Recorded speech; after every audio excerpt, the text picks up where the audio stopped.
যে যতই বলুক সামনে যে ভোট ছাড়া বা নির্বাচন ছাড়া অন্য কোনো উপায় নেই, সেটা রাজনৈতিক দলগুলো মনেই করে।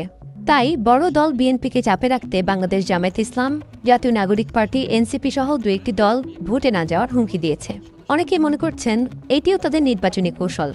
পেছনে বড় দলের সঙ্গে আসল সমঝোতাই হচ্ছে মূল লক্ষ্য।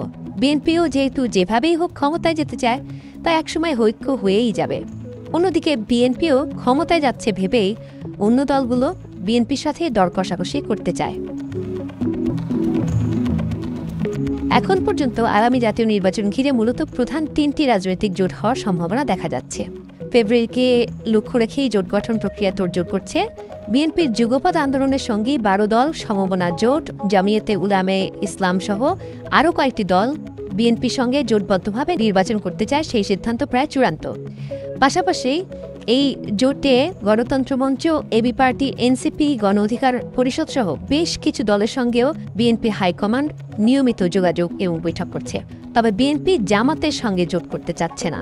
সালাউদ্দিন আহমেদ এর মধ্যেই সেটি নিশ্চিত করেছেন, যদিও যে কোনো সময় যে কোনো নতুন সিদ্ধান্ত আসতে পারে। বিএনপি কোনোভাবেই জামাতের সঙ্গে জোটে যেতে চায় না। খুব সম্ভবত মুক্তিযুদ্ধের সপক্ষের দল হিসেবে সেই ভোট ব্যাংকটাকে তারা ব্যবহার করতে চায়। চরমোনাই পীরের দল ইসলামী আন্দোলন বাংলাদেশ, হেফাজত ইসলামের মামুনুল হক নেতৃত্বাধীন অংশ নিয়ে জামায়াতে ইসলামী জোট বাঁধার বিষয়ে অনেকটা এগিয়ে গিয়েছে। অর্থাৎ সব ইসলামপন্থী দলগুলো এক হচ্ছে। এর বাইরে এনসিপি, গণতন্ত্র মঞ্চ, এবি পার্টি, গণ অধিকার পরিষদ সহ আরও কয়েকটি দল পৃথক জোট গঠনের চেষ্টা করেছে। আগেই বলেছি যে এদের সাথে বিএনপিও যথেষ্ট যোগাযোগ রাখছে। আসন বণ্টন নিয়ে বিএনপির সঙ্গে এনসিপি, গণতন্ত্র মঞ্চ, এবি পার্টি, গণ অধিকার পরিষদের মধ্যে আলোচনা চলছে। বিএনপি জোট সঙ্গীদের 60টির বেশি আসন ছাড়তে রাজি নয়, কিন্তু এনসিপি তারা একাই চায় 30টি আসন, এবং সেটি নিয়ে তারা দর কষাকষি করছে। এবং এই দর কষাকষিটা হচ্ছে সাধারণত তৃতীয় পক্ষের মাধ্যমে। এক্ষেত্রে বিএনপি এনসিপিকে 17টির বেশি আসন ছাড়তে চায় না।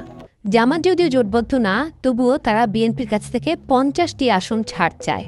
এবং যেহেতু আওয়ামী লীগের আশা এখনও অনিশ্চিত, তাই তাদের যে বিপুল সংখ্যক ভোট আছে সেটি কার ঘরে উঠবে তা নিয়েও চিন্তাভাবনা আছে।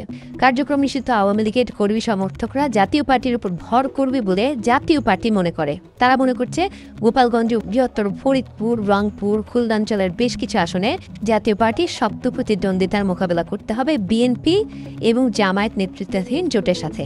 জাতীয় পার্টির নেতা ব্যারিস্টার শামীম হায়দার পাটোয়ারি কালের কণ্ঠকে বলেছেন, সরকার এবং নির্বাচন কমিশন নিরপেক্ষ ভূমিকা রাখলে বিএনপি জাতীয় পার্টি নির্বাচনে থাকছে, কিন্তু mob culture, level playing field, প্রশাসনকে একচোখা নীতি পরিহার করতে হবে। তিনি বলেন, জাতীয় পার্টি অন্তর্ভুক্তিমূলক রাজনীতিতে বিশ্বাস করে। আওয়ামী লীগের রিজার্ভ ভোট সহ 52% ভাসমান ভোট রয়েছে বলে শামীম পাটোয়ারি মনে করেন। তারা মনে করছেন যে তাদেরকে টার্গেট করেই জাতীয় পার্টি এগোচ্ছে। আওয়ামী লীগের ভোটাররা জাতীয় পার্টিকে বিকল্প হিসেবে বেছে নিতে পারে।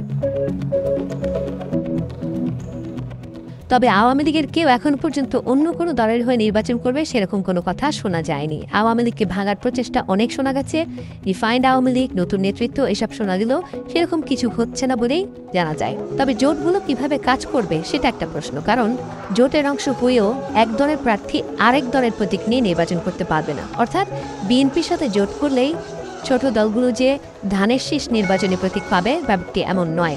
তাদেরকে নিজের প্রতীক নিয়ে মাঠে লড়তে হবে। বিনা প্রতিদ্বন্দ্বিতা নির্বাচিত হওয়ার পথটা বন্ধ হয়েছে এবার নির্বাচন কমিশনের সিদ্ধান্তের দ্বারা।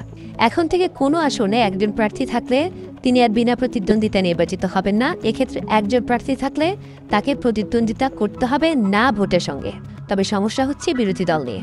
বিএনপি প্রায় সব দলকে সাথে নিয়ে জোট করছে। জামাত এখনও তাদের আসন নিয়ে দর কষাকষিতে আছে। আবার অন্য একটি সূত্র বলছে, মন্ত্রী পরিষদে 50 জন মন্ত্রী চায় এনসিপি এবং জামাত যদি জোট হয় তারা। বিএনপি এতটা ছাড় দিতে রাজি নয়।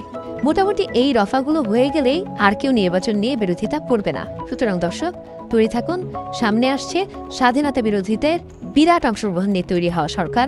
সেখানে আপনি কি ভোট দিলেন বা দিলেন না কিছুই যায় আসে না।